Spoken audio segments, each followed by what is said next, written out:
Where is he? Okay, there we go. Now look, we just thought we'd do an added little benefit or little bonus. What do you think? Yeah, a bonus because I've got my dear mate here, Bear, he is one of the greatest tour guides in America, right? If you want to go like him.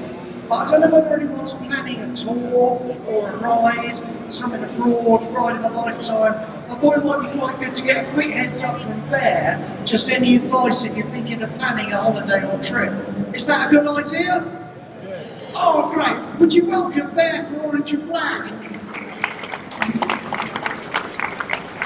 Come on, mate. Grab that. And Bear, you're nothing to do with Bear Grylls, are you? Oh, no. Oh, definitely not. Definitely not that. Oh, no. Now, let me tell you a bit of history about Bear, okay? Because we did Route 66 together, that's where we met. And then we also did the High Chaparral tour, didn't we? Yeah.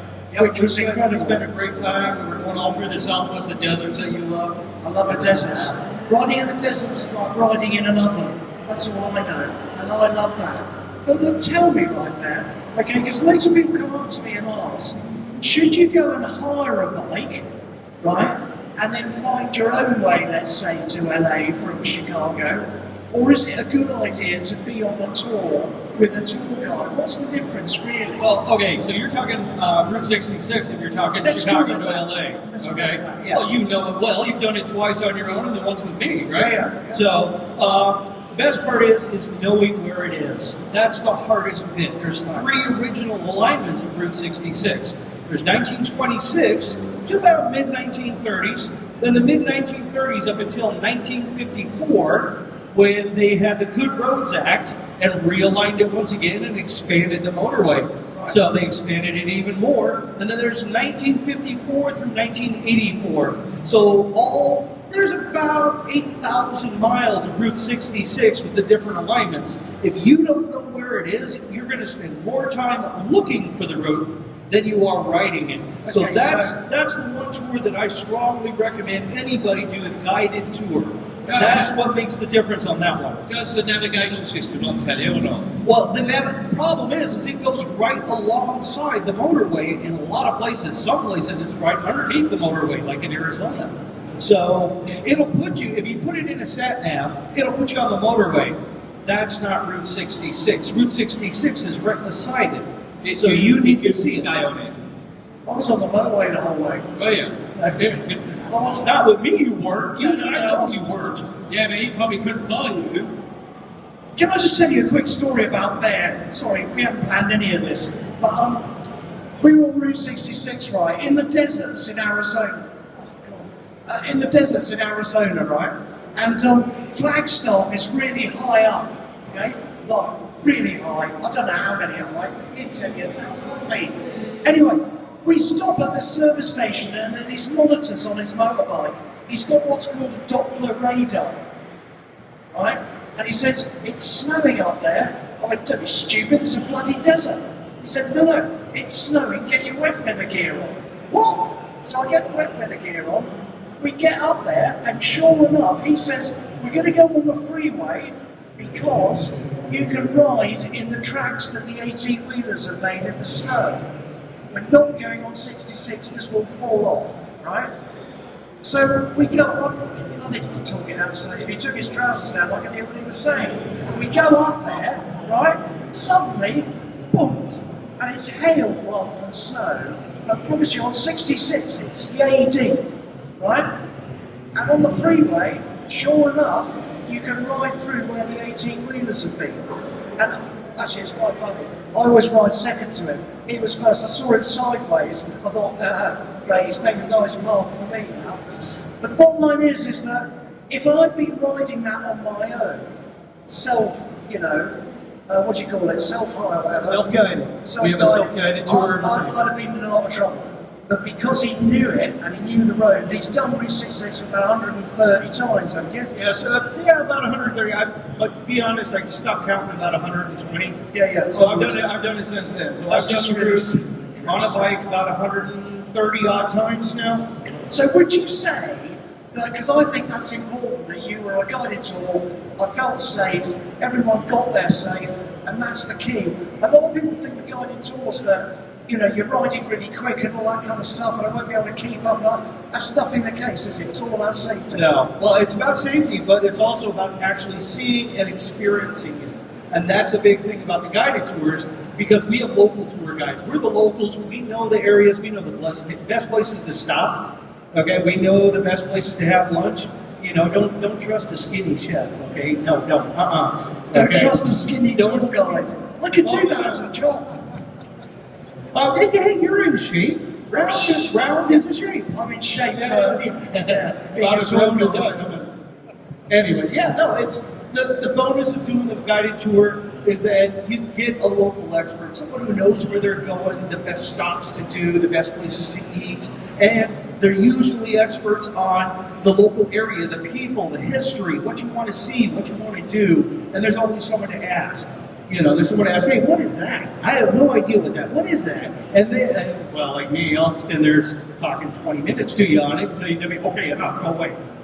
Yeah, absolutely. Yeah. Absolutely. But I've got to tell you, you do tours all over the world, though. No, it's not just America. Well, our company does tours in India, Tibet, Nepal, Bhutan, New Zealand, Australia, Laos, Thailand. All right. So, who's got another question? Here you go. Well, I have two questions really. How many is in a group when you go Route 66? And how many mates should you take within that group? Do you hear that, Ben? How many bikes in a group? How many people normally on a group? Normally we average about 10 to 12 motorcycles, but we have a maximum of 15 per tour date. There's other companies that'll say, oh yeah, we got 15 bikes per tour, but per group. But what they don't tell you is that they got 2 or 3 groups on that same day, separated by a half an hour. So you get tangled up with a group of 25, 30, 40 bikes, separated by a half an hour. We limit it to 15 motorbikes per tour date. Okay, so you get a smaller group, you get more one-on-one attention from the tour guide, the support guide, and you get it's a lot more fun. So it's 15 bikes, full stop. And how many spares when they break down? We have a spare bike. We have a spare bike on the trailer that's pulled by the support vehicle. So if there is a problem, then we're able to just swap out the bikes until either I mend it or we get it to a dealer and get it mended. So there's a lot of times I've been sitting in the car park at 11 o'clock at night swapping out a starter on a bike. Yeah, I know. I think I've been there with you. Hang on, there was one more question as well. As a group, how many would you expect one group to be within the 10? Is there an optimum? Sort of like mates. I haven't got enough, but if he's got 5 mates, can he bring them as part of the tour? Yeah, and actually we will do a group discount for that too. So if you're able to bring, I believe it's 6 or more bikes, then we'll give you a discount on a group. So yeah, get all your mates together, come on Save money. Ask a question, save money. Easy as you like. Hang on a second, here we go. We're rocking now, lads and lasses. Hi, when's the best time to go to North America? That's a good question. Depends on when you're going or where you're going. Okay, for Route 66, I usually recommend May, June. It's a bit cooler. The desert hasn't heated up to 40 plus yet. So going through the Mojave Desert, it gets 42, 43 in the middle. We don't even do a tour in August because it's just too hot. It's dangerously hot. But then we do one in September. So I recommend May, June, or September to do Route 66. But if you're going to do the Deep South, like our Live in the Deep South tour, you want to do that in the early springtime because you go down there in the summer, it's what we call muggy and buggy. Okay, it's 38 and 90% humidity. It is torture. Okay, it's worse than the desert actually because you sweat, it don't evaporate, it doesn't cool you off. So I would recommend doing that. Southern California, Arizona, stuff like that. You want to go in the late fall, almost early winter, October, November, because then the desert has cooled down to where it's not 45, it's more like 30, 35. And that's after the monsoon season, so everything is in bloom, everything's green, it's really pretty. So that's the time you want to go. So it depends on where you're going, what time of year. So, yeah. You can go anytime you want then, basically. Right, hang on a second. Here we go. Yeah, I've got 2 questions. How long does it take the full tour? do the whole of Route 66? Okay, we do it in 15 days. We start in Chicago, beautiful, amazing town, Chicago. So we start in downtown Chicago. We're one of the few that go right to the start marker of Route 66 at Adams and Michigan Avenue, and then we take it all the way across. We got 6 days of riding. Then we take a day off in an amazingly beautiful town of Santa Fe, New Mexico. So you got a day off the bike. Then we get another 6 days of riding to get to LA. So all together, then you have a departure and an arrival day. So in total, it's 15 days. So, but that's a minimum. There are people that have done the self-guided, and they'll take 3 or 4 weeks to do it because, like I said, there's like 8,000 miles. There's hundreds of things all along the way. That's Americana. It's the advent of pop culture in America. So there's lots of things to see along the way. Will the current political situation in the States have an effect on your business? On my business. His business. On my business? His business. It won't have. I hope not. It shouldn't. No, because it's What was the question? What was the question? The question was, will the current political situation in America, and he's talking Trumpage, I think, have an effect on Bear's business? I hope not. I hope not. And it doesn't matter anyway, because it's 2 wheels, the motor, and the road, mate. That's what matters. 2 wheels, the motor, and the road. Just a question about the tours. On the Route 66, what sort of mileage and times do you ride during the day? Good question. Yeah, during the day, we average about 250 miles a day on average. Some days a little less, some days more. We do less in the desert when it's really hot out. And there's a couple of 300-mile days, but we try to make it fun. We make it enjoyable. It shouldn't be some endurance trial, you know. And we're on the original Route 66. I've been doing it on a motorcycle for 20 years now, and I've been doing it in general as a tour guide since 1996.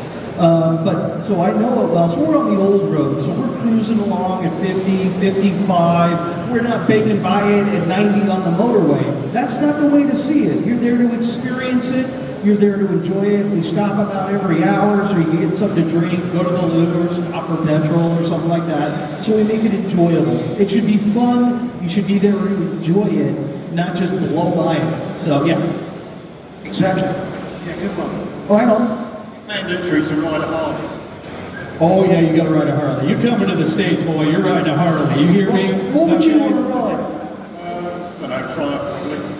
Oh, that would be. That'd be nice. Yeah, we'll get him a Rocket 3. It's just if you were on a GS or something like that. It's just.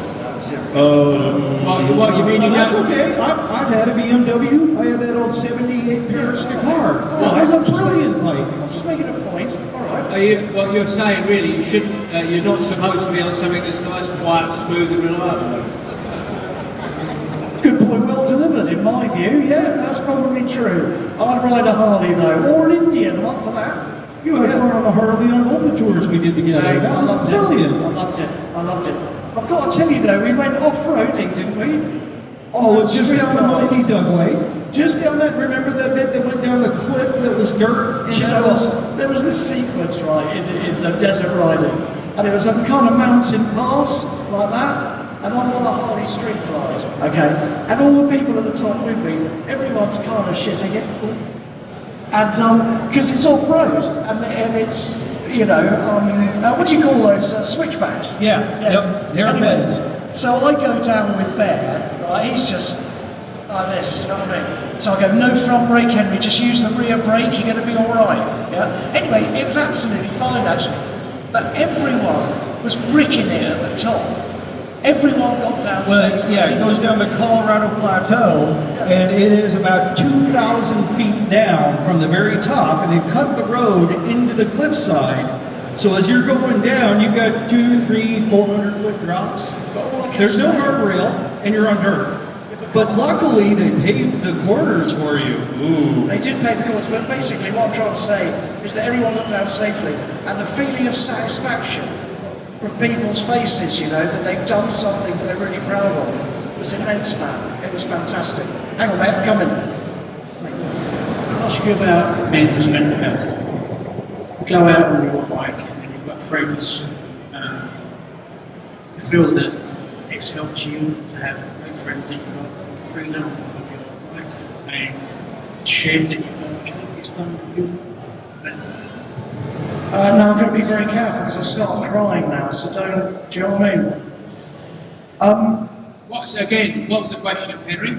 The question was about mental health and how us, sorry girls, just for a sec, but us old blokes have to deal with that sometimes.